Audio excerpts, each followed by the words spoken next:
potabilización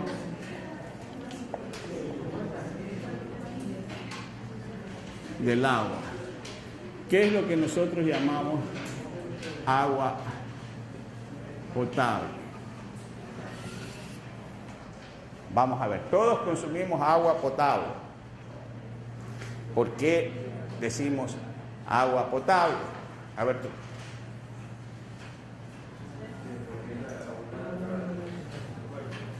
¿Por qué? Porque es abundante. No. A ver, usted niña, ¿por qué es? ¿A qué llamaría usted agua potable? Al agua que es apta para consumo humano, decimos. Es decir, el proceso de potabilización no la hace que uno la pueda consumir sin ningún riesgo para la salud. Ya, pero en términos generales, el agua potable es la que cumple las normas, ¿no? Y no rebasa ninguno de los límites establecidos como convenientes, que vamos a ver posteriormente. Es decir, hay unos límites en que el agua puede, límites en los parámetros que nosotros consideramos que son importantes, ¿no? Como, vamos a decir, el pH, el contenido de calcio, el contenido de cada uno de los elementos de cloro, etcétera. Ya hay unos límites. Si rebasa esos límites, puede considerarse el agua convenientemente tolerable o ya agua impotable cuando rebasa más de un límite que se considera inconveniente. Eso es lo que vamos a ver. Entonces, para llegar a cumplir las normas que se establecen para cada planta de potabilización, ya hay algunas operaciones. Vamos a suponer en el caso de Guayaquil que coge agua del río Daule, por ejemplo. Entonces, lo principal es la captación del agua, ¿ya? Entonces, vamos a poner aquí captación del agua. Es decir, aquí hay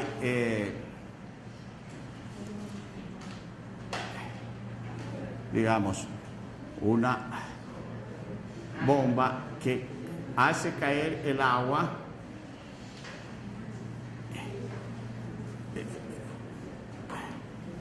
digamos, bien sea un tanque o en alguna piscina, ¿verdad? Pero aquí previamente tiene que haber filtros que son de distinta malla, ¿verdad? ¿Para qué? Para que no se dañe la bomba que está puesta aquí y que es la que bombea el agua hasta un tanque de sedimentación generalmente. Vamos a poner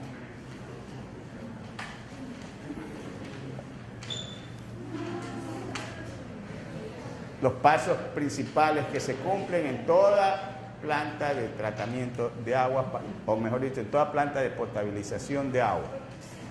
Ya, entonces, ¿qué es lo que se hace en este tanque de sedimentación? Que los sólidos se asientan, ¿verdad? Viene acá y la parte que queda acá es bombeada a otro tanque, ya, donde digamos que puede ser, pues aquí estamos simplificando, ¿verdad? Puede ser un tanque de sedimentación, una piscina, o pueden ser varios tanques de sedimentación, ya. Y luego que se sedimenta el agua de aquí, puede ir a una parte donde se hace la floculación,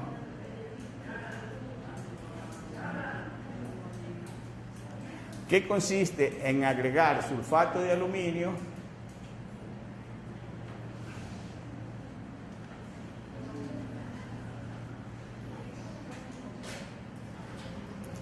que es el floculante. ¿Qué es lo que hace el sulfato de aluminio? El sulfato de aluminio, vamos a suponer que tiene aluminio, ¿verdad? Que tiene 3 cargas positivas. Ya, entonces, a través de esas 3 cargas positivas, tiene lugar la atracción de partículas que tengan carga negativa, ¿verdad? Ya, y entonces esas partículas que están cargadas eléctricamente y que no sedimentan, al formarse una partícula más grande, porque ya sería esta que hace el núcleo de atracción de las partículas que están en suspensión y que no caen al fondo, entonces ya se hace como un flóculo y ahora sí sedimenta o flocula, ¿verdad? Es una partícula grande, sí, que se precipita por su peso, se va al fondo, ¿ya? Entonces, ya queda el agua de aquí, queda más limpia, y esta agua va a venir a otro recipiente o piscina donde se le agrega cloro. Fíjense, estos son los pasos fundamentales. Aquí es la cloración, o sea que se puede agregar cloro aquí. Después que se le agrega cloro, puede ir a un almacenamiento y después a la distribución.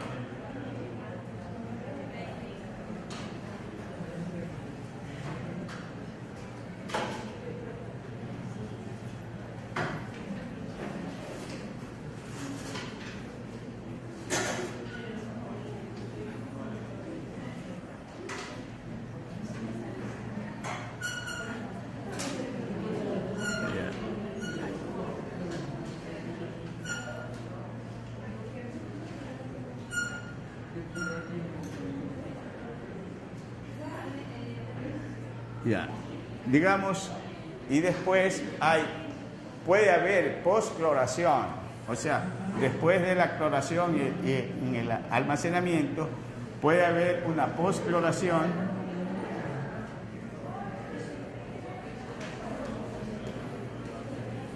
en sitios alejados de la planta de tratamiento. ¿Por qué ocurre esto? Porque vamos a suponer, nosotros tenemos la toma, y si desde la toma donde está la planta de potabilización se quiere llevar el agua hasta el Guasmo, que está 20 kilómetros o 30 kilómetros más lejos, entonces en este trayecto el agua pierde cloro que se le agregó, y ya por acá ya no está con cloro y se puede volver a contaminar, ¿verdad? Entonces hay procesos de postcloración. Esos procesos también pueden haber aquí. Aquí tenemos un esquema muy sencillo, no tan complicado como el que vimos arriba. No es que es complicado, sino que tiene más pasos, ¿verdad? Entonces, aquí, por ejemplo, en la captación, depende del agua que yo tenga aquí, si es un agua de río o es un agua de pozo, que puede estar con cierto grado de contaminación, entonces yo puedo hacer aquí una aireación y una precloración.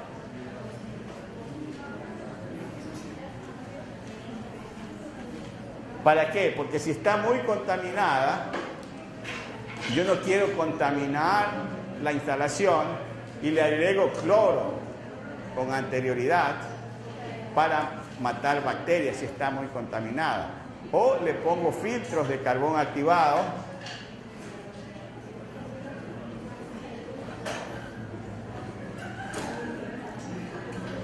Filtros de carbón activado que le elimine malos olores, por ejemplo. Ya. Entonces, el tratamiento en general que yo le vaya a dar al agua, todo lo demás que viene acá, depende del agua que yo tenga a la entrada. Si es un agua de pozo o si es un agua de río y qué tan contaminada está. Entonces, eso me hace decidir a mí qué tratamientos. Aquí está el problema. ¿De qué se trata? Ustedes vimos en el laboratorio que hay distintos tipos de dureza, ¿verdad? Que el agua, cuando tiene iones calcio y magnesio, es agua dura. El agua, cuando es dura y se usa esta agua dura, por ejemplo, para lavar, estamos perdiendo dinero porque el agua dura no reacciona con el jabón. Entonces ponemos jabón, gastamos el doble de jabón cuando usamos agua dura. Ese es uno de los daños. Otro de los daños que causa son las incrustaciones en las calderas, que pueden causar accidentes, o las incrustaciones en los intercambiadores de calor, que en la industria son muchísimos los intercambiadores que se usan, o muchísimas son las industrias que usan intercambiadores de calor. Entonces, lo que se trata aquí es de ya un problema práctico, eso que vimos en el laboratorio, de determinación de la dureza del agua del lago, del agua potable, del agua del grifo, ¿ya? Eso es ejercicios para determinar la dureza. Ahora, ¿cómo combatir esa dureza? ¿Cómo eliminarla?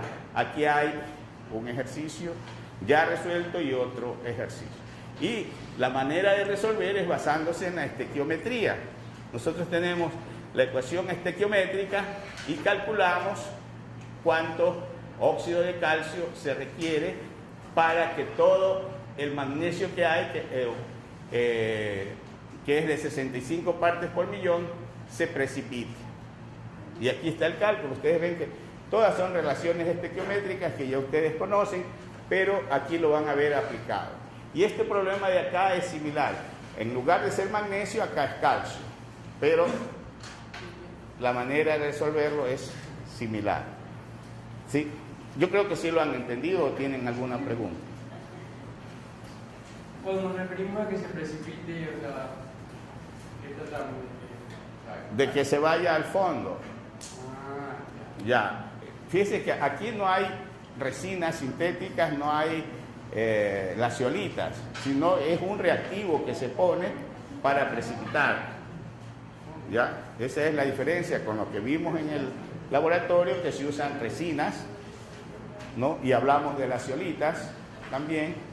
Y entonces acá se usa, son reactivos que se usan en los procesos de potabilización del agua también, que algo ya vimos y vamos a continuar viendo. Pregunta, aquí lo primero que se hace es calcular cuántos miligramos de magnesio por litro. Aquí es MD, es miligramos, o mol, no, aquí es mol, no está claro. Ahí es mol de magnesio, y luego esos mol de magnesio por litro, ya se convierten estequiométricamente a gramos de óxido de calcio, viendo la cantidad total y la relación de que un mol de magnesio, 2 positivos, requiere un mol de óxido de calcio, y luego con el peso del óxido de magnesio se sacan los gramos. ¿Sí está claro? Y dice que contiene 65 ppm de magnesio. ¿Afín o es afín? ¿A dónde? En el segundo. Aquí. Afín.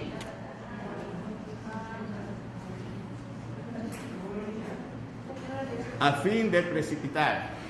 Sí, es que sí, mi letra no estuvo muy clara, entonces la F la se leyó como rin, pero es esto. a fin de precipitar. A ver, ¿alguna otra pregunta? Ya, lo que vamos a ver ahora es... ¿Perdón? Una pregunta. En el tercer paso, lo que hace es que para que se precipite pone la relación de una mol de óxido de calcio por una mol de magnesio. Sí, a ver. Por interacción. Ya, usted dice en esta línea, ¿verdad? Aquí calculamos cuántos moles de magnesio hay por litro. O sea, es la concentración molar, ¿verdad?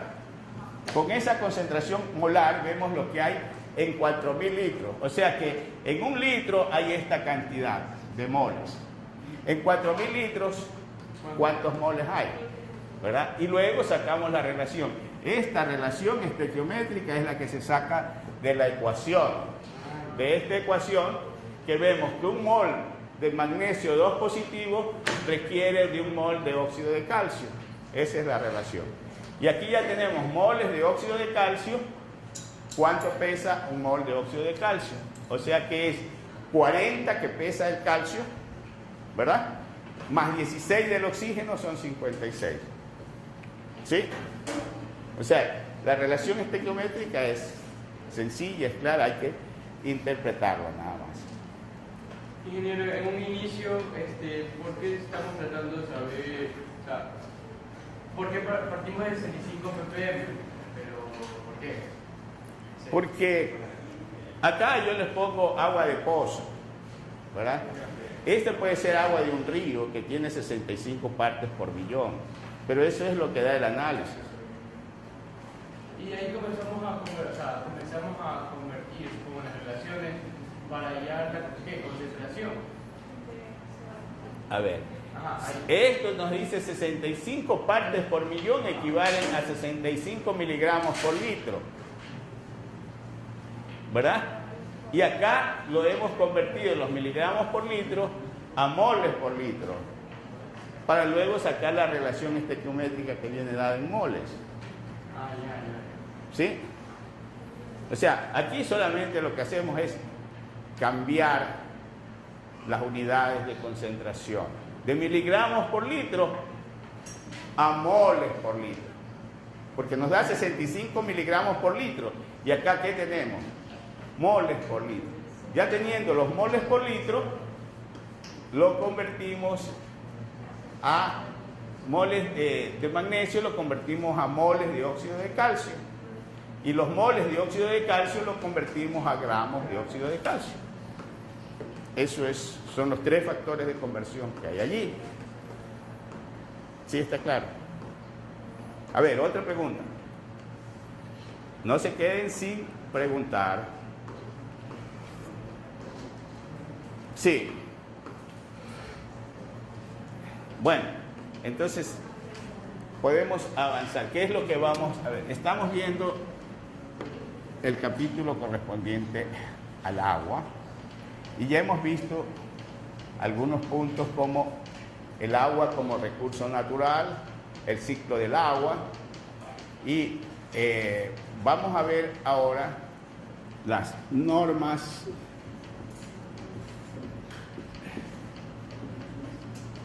recomendadas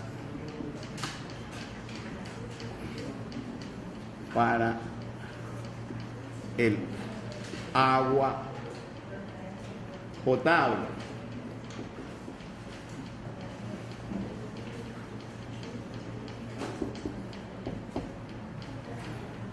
Y vamos a ver la potabilización, que ya vimos algo en la clase anterior, la potabilización de agua y el tratamiento de aguas, se llama aguas negras, pero se refiere a aguas residuales, ¿no? Pero es el término que se emplea allí. Hemos dicho que el tratamiento del agua para la potabilización depende de la fuente de abastecimiento.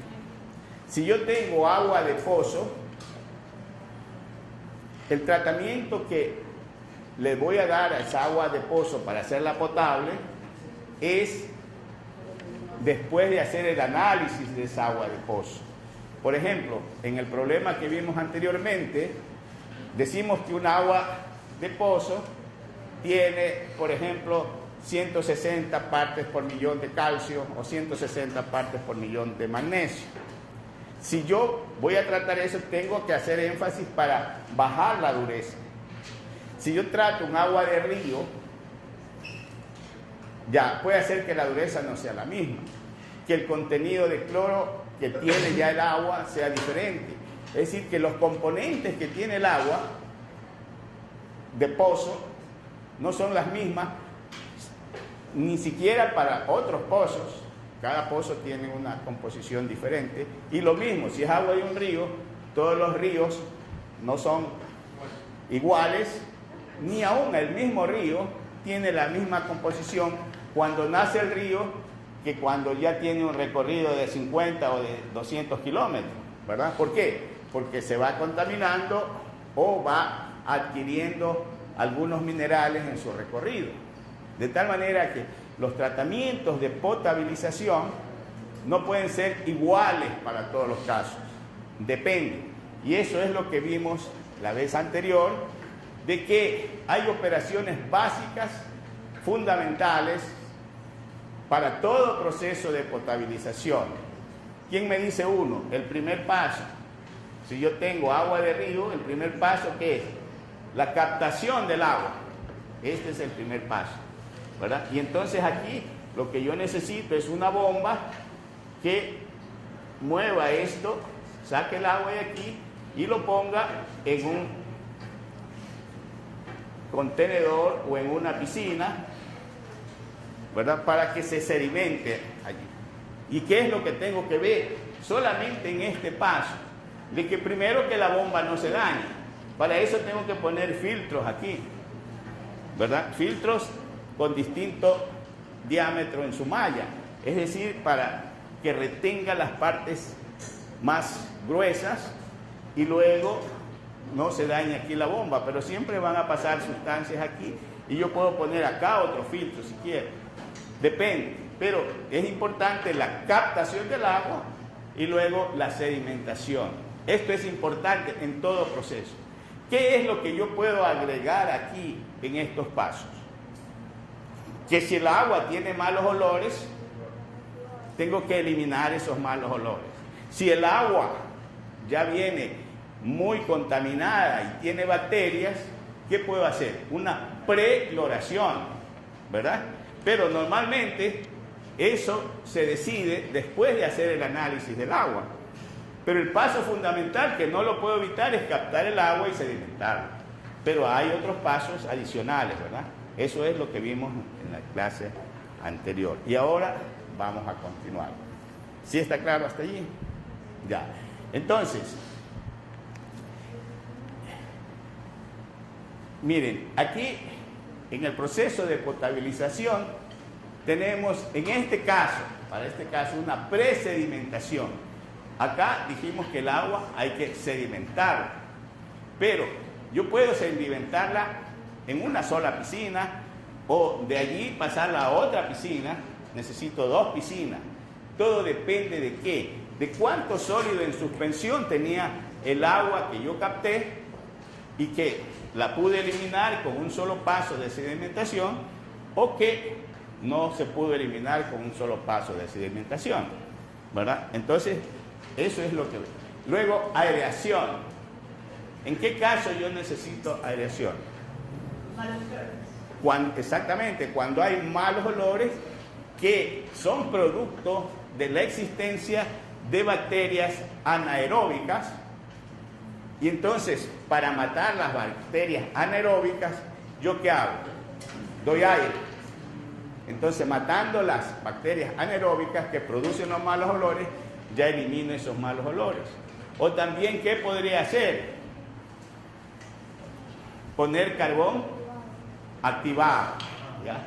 Entonces, fíjense, hay precloración, dependiendo, como dijimos, de la cantidad de contaminante que tenga, la coagulación y otra vez sedimentación.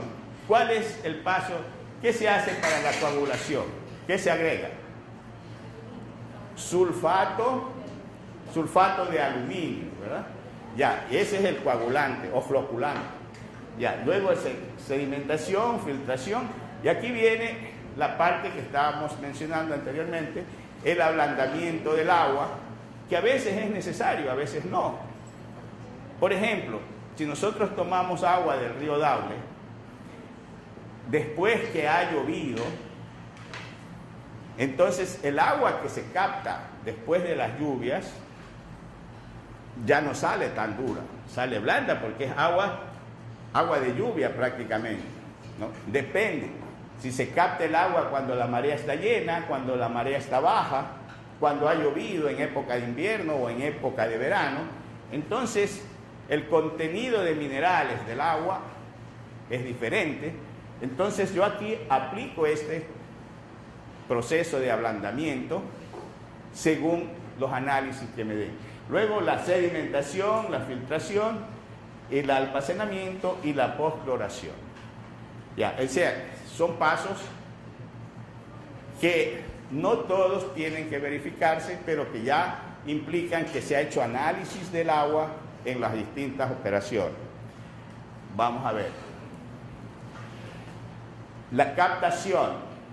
Este es el primer paso que vimos que puede ser agua de pozo o agua de río. ¿Y qué es lo que se mide allí? Ingeniero, en la anterior diapositiva tenía 2 procesos de sedimentación. Sí, puede ser 1, puede ser 2 y puede haber 3 pasos de sedimentación. El proceso es el mismo, sino con más pasos, dependiendo de la cantidad de sólidos que haya en el agua, ¿no? Y sobre todo sólidos disueltos o sólidos no disueltos que son en suspensión. A ver, bueno, ya, la conducción del agua, ya, eso depende del tamaño de la planta, depende de las distancias que exista entre la fuente de captación, donde se capta el agua, y la planta de tratamiento, ¿no? Entonces, como vemos allí, puede ser que sea en tuberías o puede ser que sea en canales, que se traslade el agua de un sitio a otro. A ver, siguiente. La presedimentación. ¿Cuándo se hace esto? Cuando hay muchos sólidos para sedimentar y hay que, antes de someterla al tratamiento, se puede hacer una sedimentación en una piscina o en un tanque, después otra, dependiendo. A ver, después agregado de productos químicos. ¿Qué es lo que se agrega? Que todo tiene que ser medido de acuerdo a los análisis. El sulfato de aluminio, a veces el cloro también, y a veces el óxido de calcio, como hemos visto, para ayudar a la precipitación. A ver, veamos la otra. La floculación, esto se hace con el sulfato de aluminio, ¿verdad? Ya vimos la polaridad del agua y la polaridad, y digamos, la carga del aluminio, que es más 3 positivo, y entonces atrae muchas cargas negativas. Ya. Otra vez sedimentación. Miren, en este caso le da hasta un tiempo, ¿no? Eso es variable también. Esto. Filtración. Algunos tanques tienen las mallas aquí al interior, tienen pegadas. En estas son rectangulares, hay otras que son circulares, y entonces la malla es circular y el agua entra al interior y de ahí se filtra y sale para otros recipientes. A ver. Ya, la desinfección. Este es el caso del cloro. No. Ahora, para el cloro hay un método que ese no lo tengo en gráfica aquí, pero que les voy, lo podemos ver. ¿Qué cantidad de cloro se debe agregar?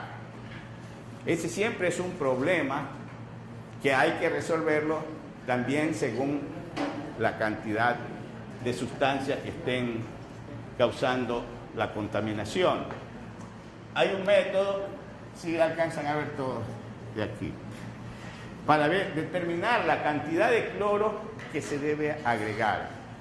Ya, entonces es un método que puede ser gráfico, ya, y aquí a este cloro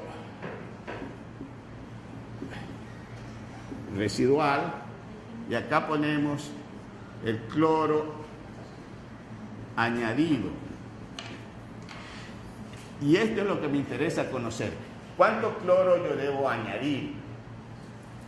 Entonces, si yo añado una determinada cantidad de cloro al agua y después de 4 o 5 horas tengo la misma cantidad, es decir, yo tendría una línea de 45 grados, ¿verdad? Es decir, que si yo aquí puse 4 partes por millón, vengo a la gráfica acá, ¿cuánto me debe dar? 4, ¿verdad? Si pongo 10, acá debe ser 10 también. ¿Qué es lo que ha ocurrido? Que la cantidad de cloro que puse no fue consumida porque no hubo demanda de cloro en el agua. Ya, entonces, yo digo, esta es la línea 1. Ya, si yo añado una cantidad, por ejemplo, puse 10, pero acá no me aparecen 10. Después de un tiempo determinado, yo aquí tengo 8. Quiere decir que el agua ha demandado o ha consumido una cantidad de cloro que ya no me aparece acá,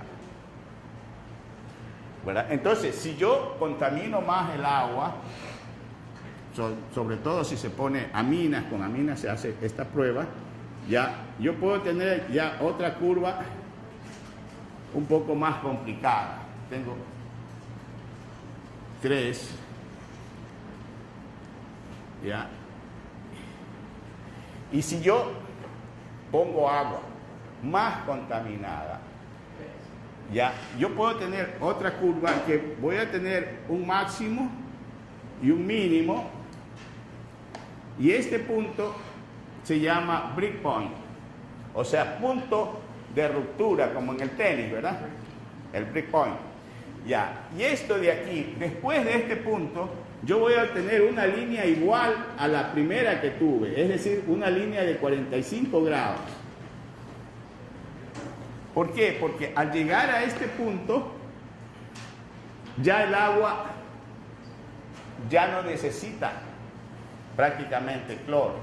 Ya se provocó una desinfección tal de que el sistema reacciona de la misma forma cuando yo puse agua pura, ¿verdad? Entonces, este punto de ruptura o break point es el que me indica que esta es la cantidad de cloro que yo debo agregarle al agua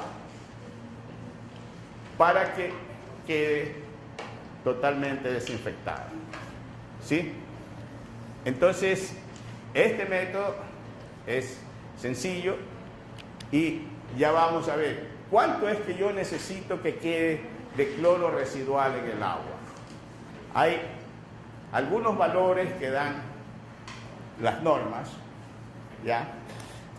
Hay ciudades que tienen 20.000 habitantes, hay otras que tienen 50.000, 100.000 habitantes y que los habitantes están ubicados a distancias mayores que en una ciudad donde hay 20.000, por ejemplo.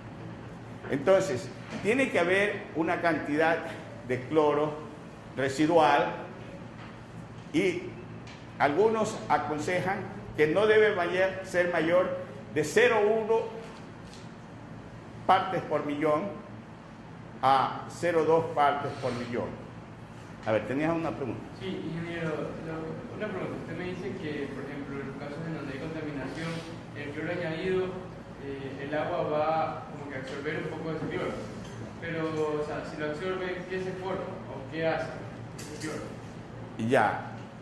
Lo que pasa es que si son bacterias, que generalmente el cloro se usa como bactericida, ¿verdad?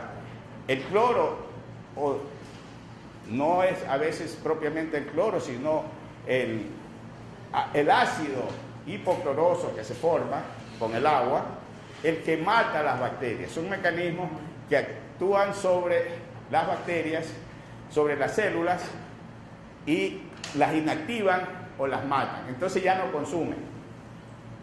Entonces los minerales que hay no, o sea, no nos afectan, no solo las bacterias. Ya, recuerden que el cloro es un desinfectante, un bactericida. Ya, todo lo demás, los sólidos en suspensión y todo lo demás, eso se ha eliminado en procesos previos. ¿Sí? Entonces, si yo tengo algún componente que eliminar, algún metal pesado, entonces ya es un tratamiento especial que se le tiene que dar al agua. No, pero en todo caso estamos hablando de procesos de potabilización del agua, partiendo de que esa agua que vamos a tratar no tiene algún componente especial que necesite un tratamiento especial también para eliminarse. Eso lo vamos a ver en las próximas gráficas. O sea, los métodos que vimos de tratamiento de aguas negras, que son los que se aplican antes a veces que vaya a la potabilización. En el breakpoint es como que el punto en donde, o sea, usted nos dijo que era como... En el breakpoint. Ajá. ¿Qué? O sea, ¿qué es? El cloro máximo que hay que agregar. Claro, es que yo voy agregando cloro, ¿verdad? Cuando se llega a este punto, de ahí para adelante, si yo sigo agregando, voy a obtener una línea recta, igual a la primera. ¿Ya? Entonces, quiere decir que la cantidad de cloro que yo añado permanece como cloro residual, no se consume. ¿Sí? Bueno, esto es lo que decíamos anteriormente. El cloro a veces no es el que mata, sino este ácido que se forma aquí, ya, el hipocloroso. Este ya es ácido clorhídrico, pero este es el que... Ya, el ácido hipocloroso es el que realmente mata a los microorganismos. Uno dice que le agrega cloro, pero le agrega cloro al agua. El cloro tiene su acción desinfectante, pero en el caso de los microorganismos, ya es el ácido hipocloroso el que realmente mata los microorganismos presentes en el agua cruda. El agua cruda se la llama la que no es tratada, ¿no? El notable poder bactericida del ácido hipocloroso se atribuye a su capacidad de difundirse a través de las paredes de las células y de llegar a las partes vitales de la célula bacteriana. ¿Sí? Eso es. A ver, sigamos. A ver. El cloro residual es el término que se aplica al cloro disponible que permanece después que la demanda de cloro, cantidad de cloro requerida para destruir las bacterias y la materia orgánica, ha sido satisfecha. La presencia de cloro residual disponible en una fuente de agua es un seguro contra la nueva contaminación. Ya, decíamos que si son ciudades pequeñas, ya el agua llega rápidamente al consumidor, pero si son ciudades grandes, el agua tiene que recorrer, por ejemplo, en el caso de Guayaquil, que está por el kilómetro 16, la planta de tratamiento, y hasta el Guasmo son más de 30 kilómetros. Entonces, en todo ese trayecto, el agua se puede contaminar, y si ya no tiene cloro, si no hay cloro residual, entonces llega contaminada. A veces hay la postcloración que se llama. Entonces hay plantas que solamente agregan cloro, después de 10 kilómetros, después de 15 kilómetros, le vuelven a agregar cloro. Es una postcloración también. A ver, sigamos, vamos a viendo las otras, ya no. A ver, veamos la otra, porque si no, no nos va a dar tiempo. Ya. Aquí, esto que dijimos, vamos a ver las normas propuestas. Las normas que existen para Guayaquil puede que sean diferentes a las normas que se aplican en Quito. Hay ciertos parámetros que son iguales para todos, pero hay otros parámetros que dependen de la fuente de aprovisionamiento de agua, ¿verdad? Entonces, lo primero, los caracteres físicos: olor, sabor, calor, color y turbidez. ¿Qué es lo conveniente? Que sea inodora, insípida, ya, y tengan estos valores. Y los límites máximos, esto es que se mide con colorímetros, ya no es basado en la vista normal, ¿no? Sino que ya se utilizan instrumentos. Este es en el colorímetro y este es en el turbidímetro. Son valores que pueden variar según la clase de colorímetro y turbidímetro que sea. Ya. Ahora, hay algunos factores aquí que pueden ser iguales o deberían ser iguales para toda agua potable. ¿Ya? ¿Cómo definimos el agua potable? Agua apta para el consumo humano. Sí, debe ser apta para el consumo humano, pero podemos definir el agua potable como aquella que no rebasa ninguno de los límites establecidos como convenientes. Porque el agua es apta para el consumo humano en Guayaquil y en Quito, pero los límites son diferentes, ¿ya? Ambas pueden ser aptas para el consumo humano, pero los límites que yo doy para llamarla agua potable pueden ser diferentes, ¿ya? Porque depende de la fuente de donde yo estoy tomando el agua, ¿ya? Entonces, agua potable es aquella que no rebasa ninguno de los límites establecidos como convenientes, ¿sí? Entonces, aquí tenemos, por ejemplo, el pH de 7 a 8,5, ¿verdad? Ya es un agua potable. Yo puedo establecer normas más rígidas y decir, puede ser de 7 a 8 nada más. Pero, ¿qué razones tengo yo para poner eso? Tiene que haber alguna razón, ¿no? Para yo poner un límite más estricto. Residuo a 110 grados centígrados, 750 partes por millón. Esto de residuo a 110 quiere decir que se pone la muestra en una estufa a 110 grados centígrados. Después, cloruros de ion cloruro, sulfatos de ion sulfato. Fíjense, aquí está 200 partes por millón. Y miren el límite máximo, 400 partes por millón. O sea, yo tengo un rango aquí muy amplio, ¿verdad? Entonces, yo puedo establecer límites entre estos, límites más específicos para cada. El calcio, que es el que da la dureza, ¿verdad? Y estos dos dan dureza. Dice, son 100 partes por millón. En la práctica que se hizo, ¿cuánto salió? ¿Recuerdan cuánto era